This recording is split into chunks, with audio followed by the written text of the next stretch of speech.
Quero ministrar sobre o tema avivamento pessoal.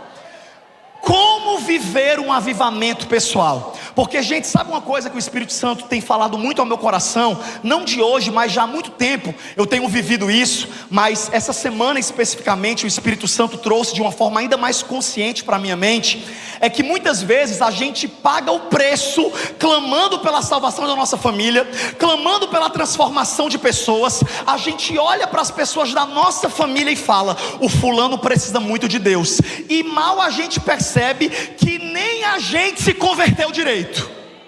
A gente às vezes está querendo ganhar o mundo para Jesus, e às vezes nem a tua alma foi ganha ainda. Diga assim: fala Deus. Diga assim: pega ele, Jesus. Jesus vai te pegar aqui hoje nesse culto. Aleluia. E hoje eu quero ministrar essa palavra porque essa semana, gente, eu terminei de ler um livro. Inclusive eu quero profetizar sobre a vida da igreja um amor pela leitura. Eu sei que é chato a gente dar uma de professor de colégio e ficar mandando você ler livro, mas, gente, se tem uma coisa que faz a gente crescer é a leitura. Você que é uma pessoa preguiçosa para ler, eu profetizo que o Espírito Santo vai te converter. Ele vai colocar o desejo pela leitura, o amor pela leitura, porque a Bíblia diz que a fé vem pelo ouvir, e o ouvir a palavra de Deus. Mas não é somente o ouvir, o ler também. E junto com a palavra de Deus, que é claro, é o livro principal que pauta a nossa vida, que nos ensina sobre Deus, nós também podemos ler uma série de livros sobre temas específicos que a gente está precisando. E essa semana eu li um livro do pastor Hernani Santos, que é um pastor que eu amo e respeito profundamente, que é um homem cheio do Espírito Santo, um homem cheio do avivamento, que eu já estou orando e organizando o dia dele vir pregar aqui na terça profética. E ele escreveu um livro chamado Corações Profundos, Revelações Profundas, que é aquele livro que quando a gente lê, a gente quer sair dando de presente para todo mundo, porque é um livro que fala sobre a oração, sobre a necessidade de orar. E sabe aquele livro que você está lendo e você já quer correr para terminar, para correr para o quarto orar? Eu quero profetizar sobre cada um de nós essa noite, que o Espírito Santo ele não vai ser só uma palavra na nossa boca, que a nossa vida cristã não vai ser uma religião, ou então um cartão que a gente bate o ponto às terças, quintas e domingo na igreja. Eu quero declarar que você vai ter sim um verdadeiro e honesto e constante relacionamento com o Espírito Santo. Porque uma das coisas que eu mais prego aqui nessa igreja, quando eu subo no púlpito, é que de nada adianta você vir para o culto, levantar a mão, saber música decorado, falar o crentez fluente, está queimado, está amarrado, está repreendido, e você não ter vida com Deus na sua casa. Porque a própria Bíblia fala que Jesus ele condenou aqueles que só levantam as suas mãos em ambientes públicos, mas que não buscam a Deus no seu secreto. E eu profetizo que você vai ser um crente tão verdadeiro que você vai buscar muito mais a Deus no secreto do que parecer que busca em um ambiente público. Tem gente que na igreja, meu irmão, levanta a mão para louvar, e glória a Deus por isso, mas quando chega em casa não tem um menor tempo com Deus. Mas hoje eu oro para que o Espírito Santo possa falar com você nessa palavra, e que a gente possa aprender sobre esse avivamento pessoal. Bata no seu peito e fala assim comigo: eu preciso de avivamento, eu preciso de despertamento. Diga: eu preciso orar mais. Porque, gente, coisa boa é quando a gente amadurece na fé e a gente entende que a nossa vida não é ficar cuidando da vida dos outros, é cuidar da nossa. Coisa boa é quando a gente para de se incomodar com o pecado dos outros e começa a se incomodar com o nosso pecado. Sabe uma coisa que eu acho interessante? É quando eu vejo uma pessoa sentada, uma roda de escarnecedores falando sobre o último escândalo ou a última queda espiritual.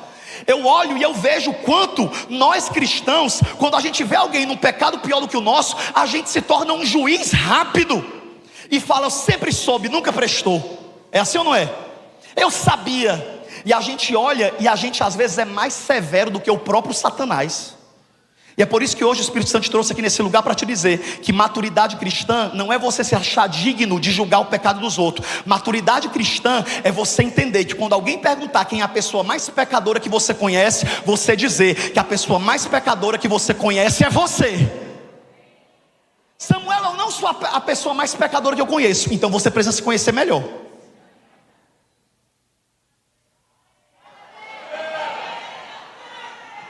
Meu Deus, ainda nem começou a pregar, já está nesse nível, já.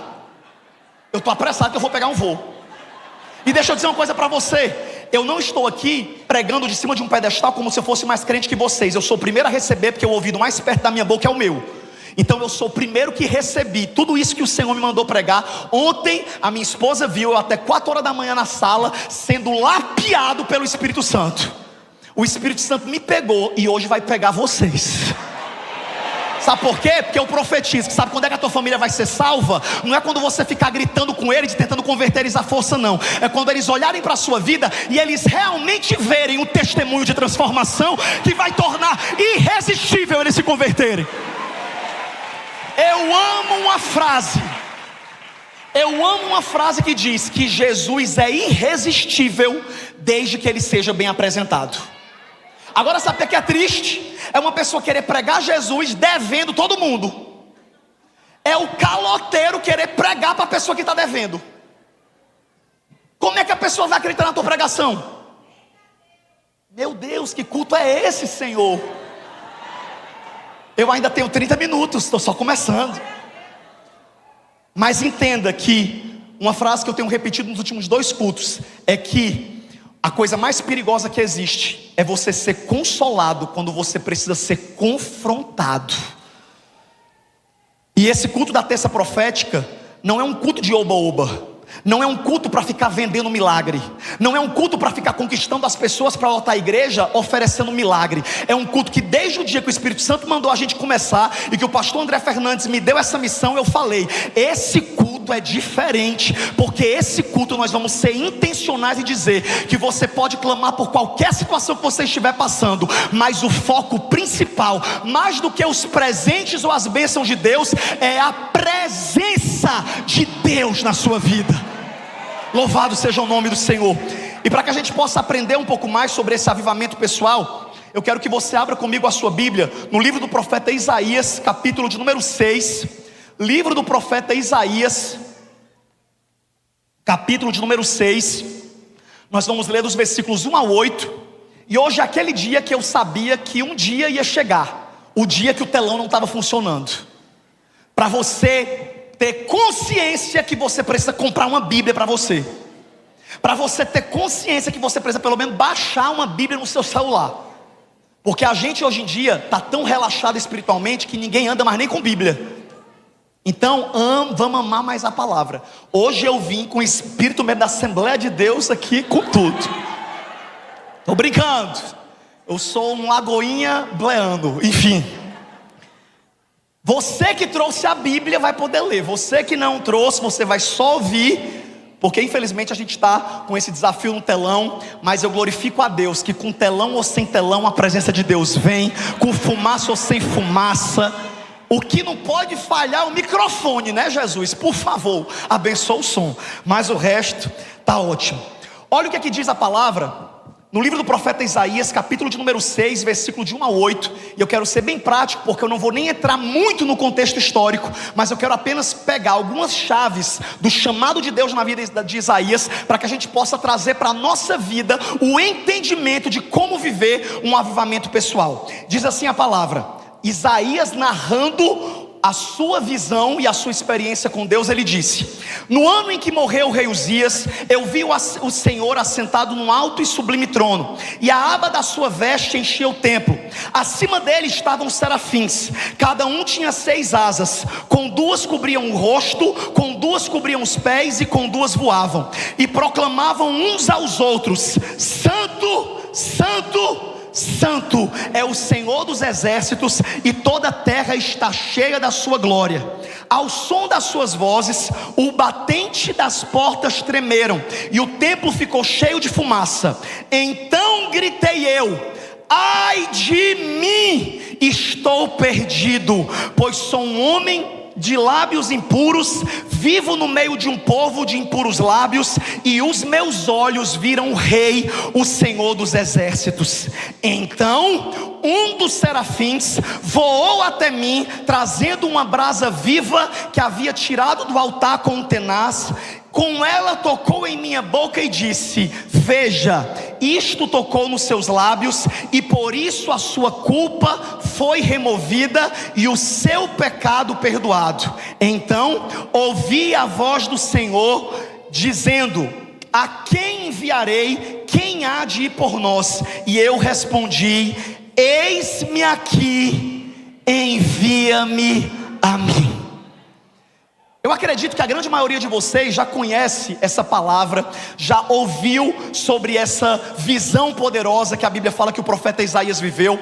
Mas eu quero apenas trazer algumas chaves aqui dessa palavra, para que você possa entender o quão importante é nós buscarmos um avivamento pessoal, antes de buscarmos viver algo que as pessoas possam ver. Sabe, gente, hoje a gente está vivendo um avivamento poderoso aqui na Lagoinha Alphaville. Somente no ano de 2023, 15 mil pessoas foram salvas aqui nessa igreja.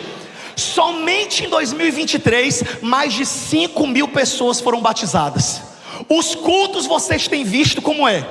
Cada culto mais lotado que o outro. Tem gente vindo do Brasil inteiro para ver e viver o que a gente está vivendo aqui nesse lugar.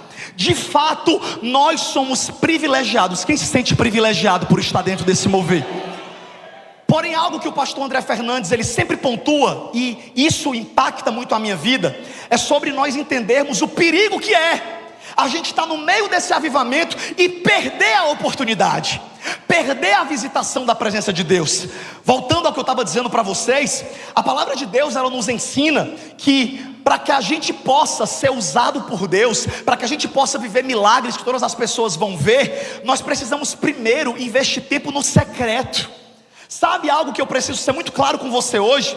É que tem gente aqui que pensa tanto no resultado, que está esquecendo de investir no fundamento, que está esquecendo de pagar o preço no processo. Ei, meu irmão, entenda uma coisa: o resultado é inevitável, desde que o fundamento esteja firme e o processo seja bem feito. Sabe, queridos, quando a gente olha para o chamado de Deus na vida de Isaías, a gente vê que a revelação que ele teve de Deus, que sem dúvida nenhuma foi uma das revelações mais profundas de toda a Bíblia Sagrada, e glória a Deus que a gente está vendo avivamento até na internet. Agora mesmo tem mais de 6 mil pontos online assistindo o nosso culto, o que deve dar, sei lá, 20 mil pessoas em vários países. Domingo agora a gente marcou a marca de 48 mil pontos online assistindo o culto à noite. E gente, isso a gente celebra, não é para se exaltar e dizer: olha como a Lagoinha Alphaville é famosa. É para dizer que o Espírito Santo está trazendo as pessoas com fome e com sede da presença, e que nunca falte pão nesse altar para a gente alimentar as pessoas. E quando a Bíblia fala que Isaías teve a visão, um dos pontos mais interessantes dessa palavra é que a Bíblia fala que a narrativa da visão que Isaías teve já começa com uma tragédia.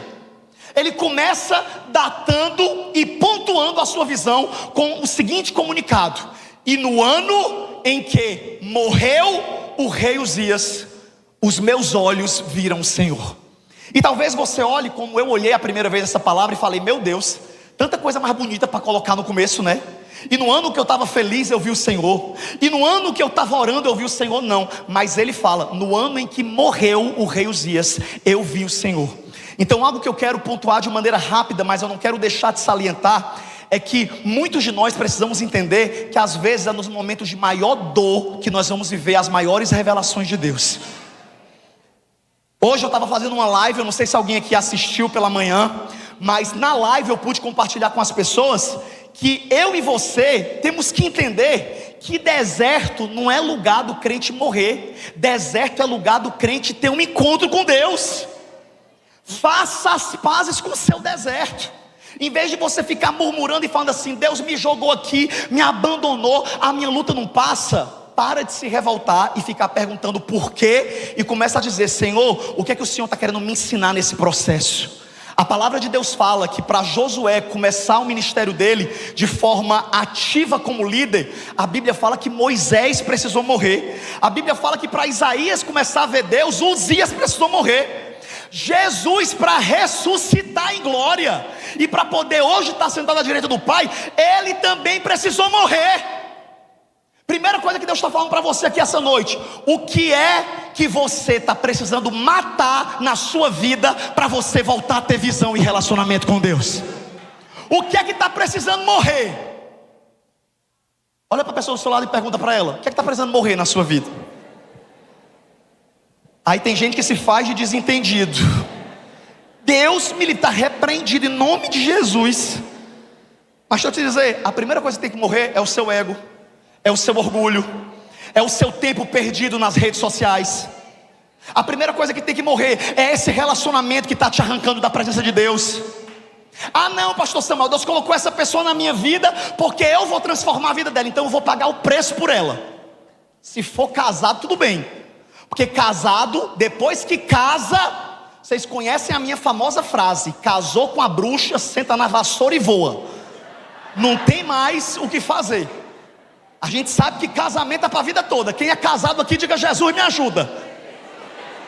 Mas se você está namorando, você está noiva, e essa pessoa já está te afastando de Deus, termina logo isso, porque é melhor perder pessoas do que perder o Espírito Santo.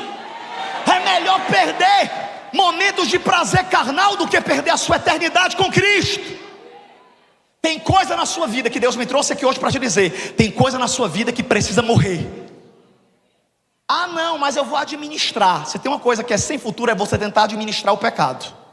Porque a Bíblia diz que um abismo chama outro abismo. Então nós precisamos entender que tem coisa na nossa vida que tem que ser radical. E o que a Bíblia fala que acontece? Quando Isaías tem a visão da glória de Deus, ele vê os serafins voando. Gente, é uma visão magnífica. Ele vê aqueles anjos, aqueles seres celestiais, cada um com 3 pares de asas, com 2 cobriam os pés em sinal de respeito, com 2 cobriam o rosto em sinal de temor diante da glória do Todo-Poderoso que estava sentado no trono, com 2 voavam em sinal de liberdade e clamavam uns para com os outros: Santo, Santo, Santo é o Senhor dos exércitos.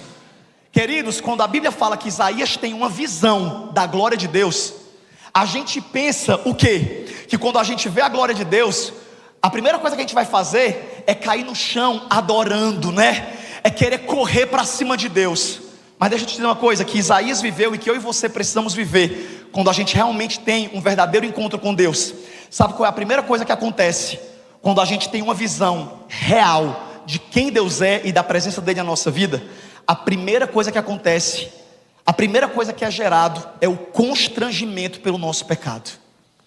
Se você quer viver um avivamento pessoal, a primeira coisa que você precisa entender é que você precisa se arrepender dos seus pecados. Quem já pecou hoje e reconhece isso, diga misericórdia.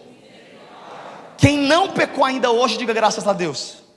7 pessoas aqui não tinham pecado, pecaram agora, porque a Bíblia diz que aquele que diz que não tem pecado, comete. Eu fico impressionado, porque eu faço essa brincadeira todo culto e sempre tem uns 7 santos que caem. Gente, a pessoa dizer que não pecou em 24 horas do dia, eu queria botar você aqui em cima com a máquina da mentira, para a gente descobrir rapidinho. Em 1 minuto eu descobri seus pecados. Queridos, todos nós temos pecado.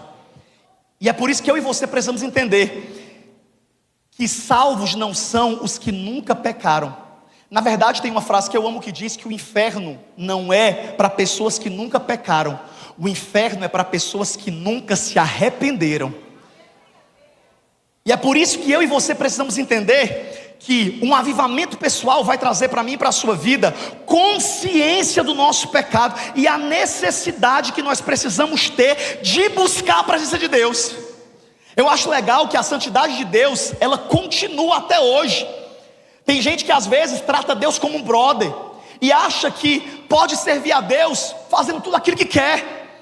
Mas preste atenção, quando Isaías teve uma visão de Deus, ele não viu os anjos dizendo que Deus era legal, legal, legal. Eles ouviram os anjos dizendo que Deus era santo, santo, santo.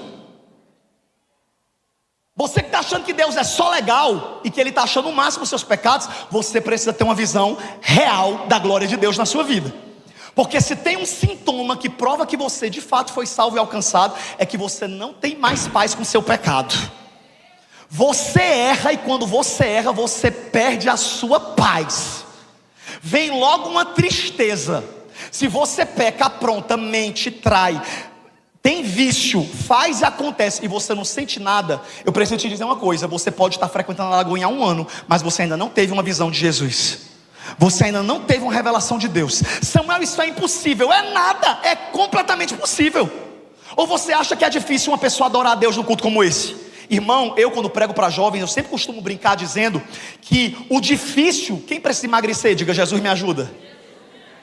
Eu, glória a Deus, estou conseguindo, né? Não posso dizer como é, mas estou conseguindo, remédiozinho acolá.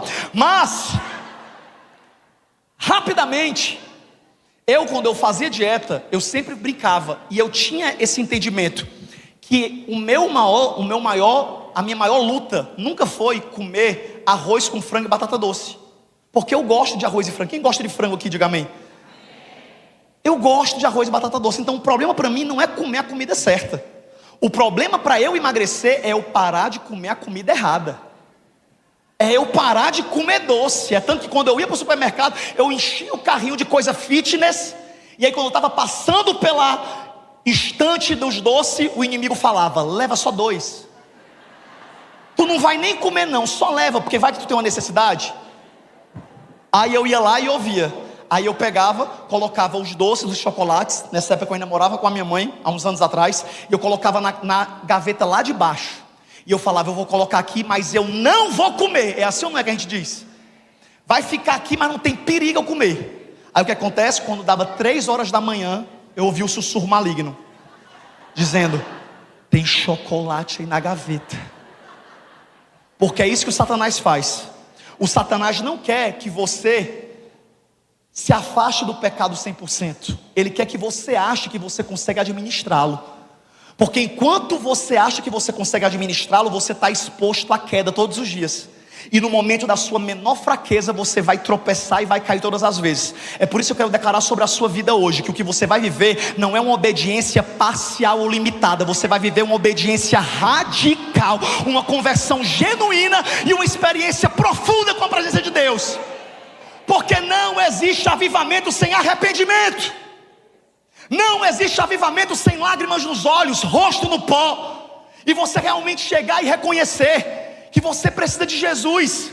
Sabe, meu irmão, todo mundo que me ouve pregar sabe que uma das minhas maiores lutas é com a minha língua, porque eu sou uma pessoa colérica. A pessoa está brigando comigo aqui na minha frente, eu já tenho 3 respostas para dar. E é terrível, é difícil isso. E eu não vou mentir para vocês que eu muitas vezes tropeço. Eu muitas vezes falo além do que eu devia falar. Eu brigo, eu discuto, eu levanto a voz. Só que sabe o que acontece? Glória a Deus, que depois que eu dou o show e que eu saio pisando firme, eita, me garanti, não tinha que aguentar essa resposta mesmo que eu dei. Aí quando eu entro no carro, que eu estou saindo, depois de uma discussão, seja lá com quem for, eu ouço aquela voz do Espírito Santo, e com cada um ele fala de um jeito. Comigo o Espírito Santo fala em cearenseis, porque eu sou cearense, então ele fala comigo de um jeito que eu entendo. Então quando eu entro no carro, que eu estou me achando porque eu fiz uma confusão e me garanti na confusão, eu ouço dentro do carro, no silêncio, uma voz dizendo assim: bonito, né? É desse jeito que ele fala comigo. Aí o senhor viu como eu me garanti na resposta? E o Espírito Santo fala: você acha que foi a sua carne ou fui eu que estava naquela situação? Falei: a minha carne. Você achou bonito aquilo que você fez? Lembre as palavras que você falou. E aí, meu irmão, o Espírito Santo vem e não nos condena, ele nos constrange. É por isso que eu quero hoje te ensinar de maneira clara que de nada adianta você frequentar uma igreja 10 anos e você não se converter verdadeiramente a Jesus Cristo. Porque como diz uma frase muito famosa do Mark Driscoll, você pode ter nascido na igreja, sido batizado na igreja, casado na igreja, o seu corpo ser velado na igreja, e ainda assim você morrer e acordar no inferno, porque você estava em uma igreja, mas não estava em Jesus Cristo. E é por isso que eu e você precisamos entender isso. Quer viver avivamento? Busque arrependimento. E quando eu estava lendo isso ontem, gente, foi tão forte, porque quando Isaías vê a glória de Deus, ele não fala ai deles, ele fala: ai de mim. Maturidade espiritual e avivamento pessoal sempre vai trazer para você a responsabilidade. Sabe, gente, eu já fui muito religioso, e quando eu era muito religioso, que eu usava uma camisa branca por baixo das outras camisas, porque o meu primeiro pastor, que o bichinho era bem religioso, mas eu sou grato a ele, porque ele me ensinou muito sobre vida espiritual, só teve uma religiosidade que infelizmente eu tive que passar, mas glória a Deus, eu amadureci depois e mudei. Mas eu cheguei a um nível no começo da minha fé, que eu dormia de calça social, diga misericórdia, porque o meu pastor dizia que eu tinha que estar pronto para o momento do arrebatamento. E detalhe, a minha casa nessa época não tinha ar-condicionado, era no ventilador. E detalhe, o meu quarto eu não estava sozinho, ainda tinha um irmão gêmeo para o calor aumentar. Ficava nós dois, um do lado do outro, duas camas de solteiro, e o André de calça social também, porque ele era religioso na mesma época que eu. E aí a minha mãe, que não era crente, chegava na porta do quarto e falava assim: meu Deus, o que é que fizeram com meus filhos? E como eu não tinha o que responder para ela, eu respondi o que todo pentecostal diz quando não tem uma resposta. Eu virava para ela chorando, com suor pingando, e dizia: mãe, não julgue, é mistério de Jeová. Enfim, como eu estava debaixo de religiosidade, eu julgava todo mundo. Só porque eu jejuava, só porque eu subi um monte, só porque eu dormia de calça social, o meu nível de religiosidade aumentou o meu nível de julgamento, porque eu me achava melhor do que os outros, eu me achava digno de decidir quem ia para o céu e quem ia para o inferno. Até que Jesus me fez quebrar a cara com uma série de erros e pecados, e me mostrou que você sem mim, ele me disse, não consegue ser salvo. É por isso que eu digo para você que está aqui hoje, que acha que a salvação é você que vai conquistar. A salvação não é você que conquista com as suas obras, a salvação é fruto da fé, porque pela graça sois salvos mediante a fé. Isso não vem de vós, é dom de Deus. A tua salvação é pela graça. Do mesmo jeito que você não pode conquistar a sua salvação se você ficar em Jesus, e ainda que você peque, você se arrepender todos os dias, você não vai se perder, porque Jesus disse que as ovelhas que o Pai deu a ele, ninguém arrebata das suas mãos. Você está na mão de Jesus, mas você precisa ter a consciência do arrependimento. Invista no seu arrependimento, invista na sua busca espiritual. Sabe, gente, hoje a gente vive uma geração que prega uma graça barata, e uma graça que, Deus me perdoe, já virou desgraça na boca de alguns pregadores relativistas, que falam assim: você não precisa nem confessar seus pecados, porque Jesus já perdoou tudo. E deixa eu te dizer uma coisa: você precisa confessar seus pecados todo dia. Não acredite nesse mensageiro de Satanás, porque o evangelho de Jesus e o cristianismo não é representado por uma cama, o cristianismo é representado por uma cruz. Então, se a tua vida cristã está muito confortável, cuidado com ela, tem algo errado. Sabe, gente, todo dia que eu sento para ler a Bíblia, eu encontro vários erros. Nunca na Bíblia, sempre em mim. E é por isso que esse culto de hoje não é para você sair daqui sapateando, glorificando e dizendo: meu Deus, que culto do fogo. Não, é para você sair daqui consciente, arrependido, de cabeça baixa, chorando na presença de Deus, dizendo: Senhor, eu não quero me perder, eu não quero ser só um crente, eu quero ser salvo em Jesus, e eu quero ter uma verdadeira experiência contigo. Avivamento pessoal começa com arrependimento, e eu e você precisamos viver isso. Sabe, meu irmão, por mais que eu saiba que você tem uma série de causas para você vencer, para você enfrentar, acredite em mim. Pode chamar o teclado. Ah, tá aí já, obrigado. Pode começar a tocar, obrigado. Porque quando começa a tocar eu entendo que eu tenho que terminar, mas ainda vou para o segundo ponto. Mas rapidamente escute. Hoje eu estou aqui para pregar não uma mensagem que te faça pular, mas uma mensagem que te faça se ajoelhar e te faça reconhecer o quanto você precisa de Jesus, o quanto você precisa do Espírito Santo, o quanto você precisa reconhecer: poxa, eu não quero ser um religioso, eu não quero ser um frequentador da igreja, eu não quero ser como um dos 9 leprosos, que recebe a cura de Jesus e depois não volta nem para agradecer. A Bíblia inteira e os evangelhos vão mostrar pessoas que encontraram Jesus, receberam o seu milagre e se foram. Domingo a pastora Lola deu um exemplo poderoso sobre o jovem rico, um moço que chegou cheio de religiosidade e disse para Jesus: Jesus, eu já observo os mandamentos desde criança, eu preciso fazer mais alguma coisa para ser salvo? Aí Jesus, porque Jesus, gente, ele sempre vai no nosso ponto fraco. Se tem uma coisa que você tem que entender, é que se você se converter, você não vai conseguir colocar uma faixa de interditado no seu porão secreto. Você vai ter que deixar Jesus mexer lá também, onde você esconde suas mágoas, onde você esconde a sua maldade, onde você esconde o seu egoísmo, onde você esconde a pornografia, onde você esconde os vícios. Jesus vai mexer lá também, mas Ele não vai mexer para te condenar, Ele vai te ajudar a limpar. Sabe por que a gente precisa de arrependimento todo dia?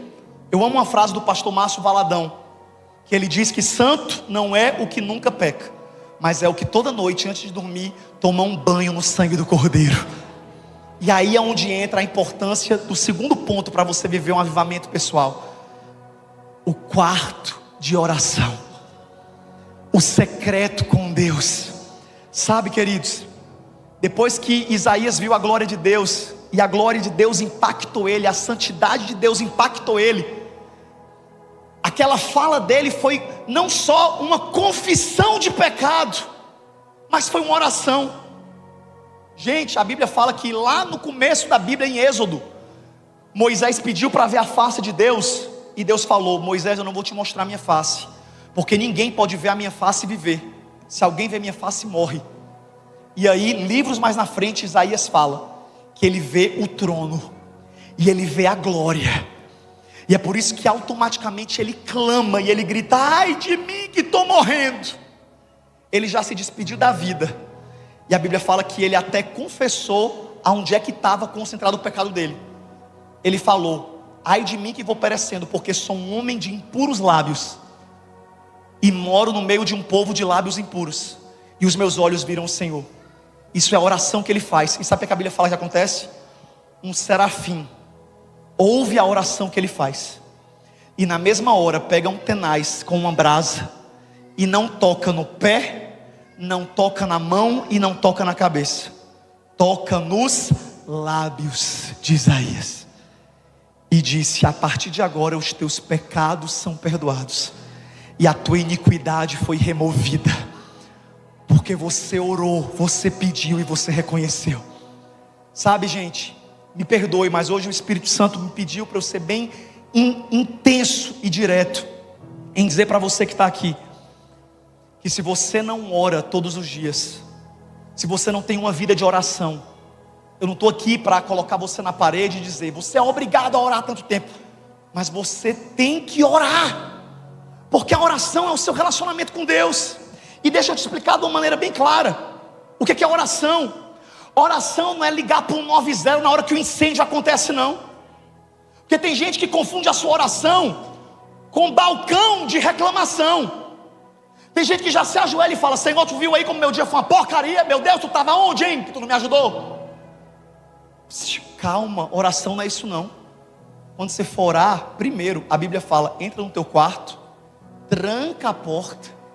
E eu tenho ensinado vocês isso, que não é para encostar a porta, porque quem encosta a porta é porque tem pressa. Você tem que trancar a porta, você tem que se afastar de todo mundo e se concentrar na presença de Deus. A Bíblia fala em Êxodo capítulo 3, que quando Moisés também teve uma revelação da glória de Deus, ele viu uma sarça que pegava fogo e não se consumia. Só que quando ele viu o fogo, nenhuma voz saiu. Mas a Bíblia vai falar, ou no versículo 3 ou no versículo 4, a Bíblia fala o quê? Que Moisés fala: me virarei para a sarça para ver o que está acontecendo. E aí a Bíblia fala que quando ele se vira para a sarça, é que a voz fala: Moisés, Moisés, tira a sandália dos pés, porque o lugar que tu estás é terra santa. E Deus começa a falar com Moisés. Sabe quando é que Deus para falar com você? Quando Ele vê que Ele tem a sua atenção. Quando você se ajoelha e ora correndo, como quem está falando com um parceiro, como diz no Ceará, com uma pessoa qualquer, o Espírito Santo nem vem. O Espírito Santo só vem quando Ele vê que você prepara um ambiente para a presença dEle. Sabe, gente, Quando eu falo sobre oração, eu preciso te dizer que oração não é emoção, oração é compromisso e disciplina. Tem gente que fala: pastor, não sinto vontade de orar. Quem aqui, seja bem sincero, quem aqui, se pudesse, não trabalhava? Quem aqui queria ser herdeiro de uma grande fortuna, acordar a hora que quisesse? Levanta a mão, quem queria? Eu vou ser o primeiro a levantar. Meu sonho era eu ser herdeiro. A única coisa que eu herdei do meu pai foi calvície. Mas enfim, Deus abençoe, pai. Meu pai já morreu. Mas escute, quem trabalha aqui todos os dias, levanta a mão. Quem tem dia que acorda sem vontade de trabalhar? Mas quem vai trabalhar mesmo sem vontade? Sabe por quê? Porque o dinheiro é importante para você, mas a presença de Deus não é tão importante. Mas o seu relacionamento com Deus, você só tem quando você tem tempo. Seu relacionamento com Deus você resume a 2 horas de culto. E se o culto começar a se estender, você já começa a olhar para o relógio. E o Espírito Santo está lá. E sabe o que é pesado em o nosso Deus ser Espírito e conhecer a gente? É que a Bíblia fala que a palavra de Deus é como espada de 2 gumes, que penetra até a divisão da alma e do espírito, das juntas e medulas. E ela é apta para discernir não só os pensamentos, mas até as intenções do coração. Deus vê quando você está sentado ouvindo uma palavra dessa, e aparentemente eu estou te vendo sentado, sério, me observando, mas o Espírito Santo está ouvindo o que é que você está pensando. Se você está pensando: que palavra chata, não vim aqui para ouvir isso, eu vim aqui para me animar, eu vim aqui para ser motivado, eu vim aqui para ouvir sobre bênção. E aí você está mais uma vez revelando no seu coração: você não ama a Deus, você ama o que Ele pode fazer por você. Você não ama a Deus, você ama uma invenção de Deus que você criou na sua cabeça. Como diz aquele louvor da irmã Marília, que faleceu: me apaixonei pelo que eu inventei de você. Eu acho essa música muito forte. Não me julgue, meu Deus, ele ouvia música. Quem sabe foi uma fraqueza que eu tive no passado. Fale comigo: ai de mim. Pois é, ai de você. Não julgue o pecado do outro, não. Ai de você. Enfim, essa frase de uma música popular brasileira é uma grande verdade. Sabe por que os relacionamentos acabam? Porque quando você casa, você é obrigado a encarar não a pessoa que você imaginou que a pessoa era, mas quem a pessoa realmente é. E é por isso que tanta gente se divorcia no primeiro ano, porque fala: você não é o que eu esperava, você não é o que eu imaginava, você não é o que me satisfaz. Mas quem é maduro, quem ama a pessoa, fala: mesmo com os seus defeitos e com as suas falhas, assim como eu também sou cheio de defeitos e falhas, eu te amo, e a gente vai lutar junto para ficar casado até o fim. E do mesmo jeito que algumas pessoas se divorciam de um relacionamento, muitos se divorciam de Deus. Mas deixa eu te dizer, sabe onde é que você vai viver essa experiência de profundidade e intimidade com Deus? É na oração. É na oração. A palavra de Deus fala que avivamento pessoal a gente só vive com oração. Sabe, gente? Eu sei que hoje quem está aqui que nunca orou e que não ora em casa, vai sair daqui pelo menos um pouquinho incomodado, um pouquinho constrangido. E quem já ora, ou que faz tempo que não está orando ou está orando pouco, vai sair com mais desejo de orar. Porque você precisa entender que não existe avivamento sem oração. Não existe amor por Deus se você não gasta tempo na presença dEle. Eu me lembro quando eu era mais jovem, que eu tinha as paqueras, né? Muito tempo atrás, Thaís, muito tempo. A gente conhecia, sabia nem que tu estava lá em Brasília me esperando. E eu me lembro que eu me apaixonava pelas mocinhas, pelas meninas. E aí quando eu me apaixonava, era incrível. 10 da noite, eu roubava o telefone lá da minha casa, escondido, ficava às vezes debaixo da mesa e ligava. E gente, quem lembra da sua primeira paixãozinha? Paixão aguda, você lembra? Vocês são tão coração duro, ninguém se apaixonou aqui nunca. Meu Deus, coitado das mulheres que vocês casaram. Enfim, Eu me lembro quando eu era apaixonado pela pessoa, eu ligava. Gente, eu ligava 10 da noite. Sabe que horas às vezes eu desligava? 3 da manhã. Alguém já viveu isso em um relacionamento? Irmão, você inventa assunto. Eu com 12 anos eu falava a uma menina: tu viu que o dólar subiu? Eu lá sabia, não sabia nem de real, que dirá de dólar. Eu falava: tu viu que o Papa João Paulo II está doente? Gente, você inventa. Porque quando você ama uma pessoa, não é sobre o assunto, é sobre o estar perto, é sobre a conversa. Da mesma forma você deve ser com o Espírito Santo, que você disse que ama. Como é que você não tem assunto com Ele? Como é que você ora 15 minutos e não tem mais nada para falar? Sabe, gente, pare para observar. Às vezes as pessoas me convidam para tomar um café, e eu sento com uma pessoa numa mesa, e a pessoa fica 5, 4 horas me vendo falar, e parece assim que tem um anjo na frente dela. Pastor Samuel, que legal. E me tira essa dúvida. Sabe por quê? Porque a gente adora ídolos feitos por mão humana. A gente gasta tempo com seres humanos, mas com a presença de Deus, que é mais real do que essa pessoa que está aí do seu lado, você não gasta tempo. Um dia um pastor visitou a casa de uma irmã da igreja dele, e aí ela serviu o almoço, serviu a sobremesa, e o pastor, que estava suspeitando que a irmã estava com uma vida espiritual ruim, fez uma experiência. Ele pegou a colher da sobremesa e sumiu com a colher da irmã. Aí ele foi embora. Quando a irmã foi procurar a colher, o canto mais limpo, nada de achar a colher. E aí a irmã ficou revoltada: meu Deus, como é que pode o pastor vir na minha casa roubar uma colher? Meu Deus. Aí falou mal do pastor pro marido, ficou julgando. Ela não saiu da igreja, mas toda vida que ele estava pregando, ela pensava: ladrão de colher, foi na minha casa, roubou minha colher. E ela ficava com vontade de perguntar, mas nunca falou nada. Até que 1 ano depois, ele foi almoçar de novo na casa dela. E aí, na hora do almoço, ela muito atenta com as colheres dela,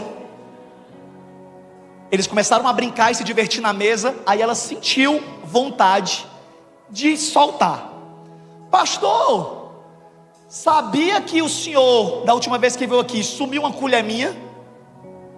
Aí ele falou: sumiu não, irmã, eu deixei aqui.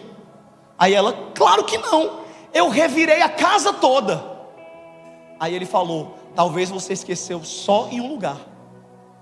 Ele foi até a sala da casa, pegou uma Bíblia, abriu a Bíblia e mostrou que a colher estava dentro da Bíblia. E dessa forma, ele atestou o que ele imaginava. 1 ano se passou, e você não abriu a sua Bíblia. A colher estava lá. Teve um outro pastor que estava começando uma igreja, e o guitarrista vivia faltando. Viu o guitarrista? E aí ele começou a reclamar com Deus: como é que eu posso fazer a obra de Deus, se não tem nem na banda quem ajude? Deus, eu vou largar tudo. Olha esse guitarrista demoniado. Não vocês, o lá. Esse guitarrista que não vem pro culto. Irmão, o pastor pegou um ranço. Quem sabe o que é ranço? Pegou um ranço do guitarrista, que ficava reclamando com Deus toda noite: Senhor, o guitarrista faltou de novo, tu viu aquele cão? Aí quando foi depois de 2 meses, ele reclamando do guitarrista. Isso conta a história, o testemunho, que eu não sei até que ponto é verdade. O que eu sei é que é tipo uma parábola que Jesus usava para ajudar a gente a entender as coisas. Ele estava orando pelo guitarrista, e Jesus falou assim: você está sentindo falta do guitarrista no culto, né? E ele: tô, como é que eu posso fazer um culto sem guitarrista? Aí o Espírito Santo falou assim: engraçado, faz 2 meses que eu não vou à sua igreja, e você não sentiu a minha falta. Sabe, gente, hoje eu tenho 36 anos de idade, e ontem eu me emocionei muito, porque eu estava lendo sobre oração. Eu me lembrei de quando eu me converti. A minha família era muito católica, e a minha mãe não me deixava orar, porque eu tinha que ir para o colégio de manhã cedo. Aí quando ela chegava no quarto, teve uma época, irmãos, que a perseguição na minha casa foi tão grande, que a minha mãe colocava uma rede para dormir no meu quarto, só para vigiar se eu e o André não íamos orar. E aí, às vezes, ela descia para ir no banheiro e eu corria, porque na minha cabeça eu tinha que orar de joelho. Podia orar deitado? Podia, mas eu gostava de orar de joelho, porque deitado eu dormia rápido. E quando a gente ora de joelho, é bom porque até o nosso corpo entende o que a gente está fazendo. Mas quanto tempo que você não se ajoelha? Enfim. E eu me ajoelhava.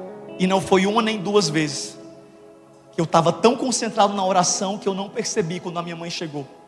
Eu só percebi quando o cinto dela batia nas minhas pernas. E ela me suava e falava: deixa de ser doido, crente doido. Vai dormir que amanhã tu tem escola. E eu me lembro que eu ia dormir chorando. Eu falava: meu Deus, eu não posso nem orar. E aí quando eu percebi que a minha mãe realmente não ia me deixar orar, eu tinha 15 anos na época. Eu me lembro que um dia eu fiz uma oração e eu disse: Espírito Santo, vamos fazer o seguinte. Todas as noites, quando der 3 da manhã, que a minha mãe estiver no sono profundo, roncando, me acorda, Espírito Santo. Me acorda, o meu sono é pesado, mas se tu me acordar, eu me acordo. Me acorda que eu quero conversar contigo. E eu nunca vou esquecer que por semanas eu senti alguém balançando em mim de madrugada. Eu ia abrindo os olhos, quando eu olhava no relógio, era 3 da manhã. E eu já começava a chorar antes mesmo de me ajoelhar, porque eu dizia: poxa, você veio me acordar mesmo. E ali eu me ajoelhava e eu ia conversar com ele.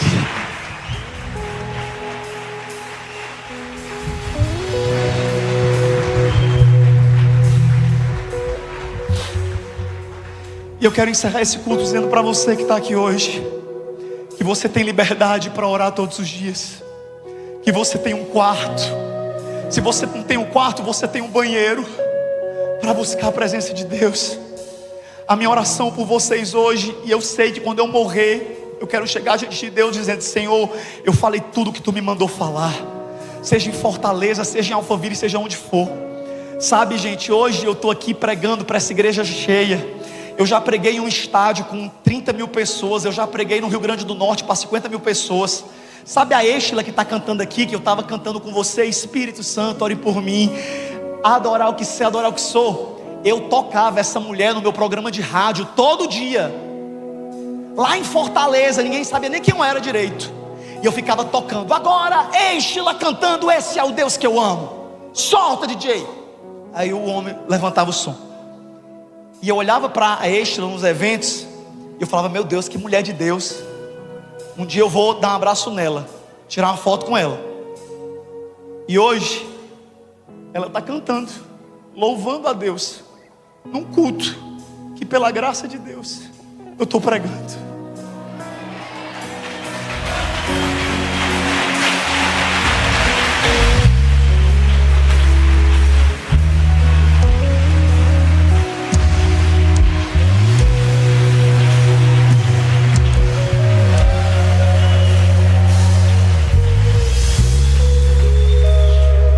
Encerro esse culto dizendo para você que está aqui hoje, que Deus vai fazer muito além dos seus sonhos, que Deus vai te dar muito além do que você imagina, que Deus vai fazer muito mais do que você espera.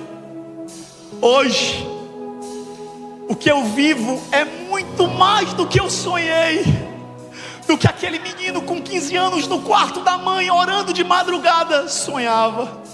Eu só queria a presença de Deus. Eu lembro que um dia eu fiz uma oração dizendo: Senhor, eu não sei o que tu vai fazer nessa geração, mas não faz sem mim. Não faz sem mim. Porque foi assim que encerrou a visão de Isaías. Depois que ele se arrependeu dos seus pecados, depois que ele orou e foi purificado, a cena que se seguiu foi que ele ouviu uma voz dizendo: a quem enviarei? Quem há de ir por nós? E aí, depois de restaurado, ele pôde dizer, ele teve convicção, ele teve segurança. Ele disse: eu estou vivo, a glória de Deus não me fulminou, a brasa de fogo me tocou, eu fui purificado. Jesus, eu sirvo para Deus.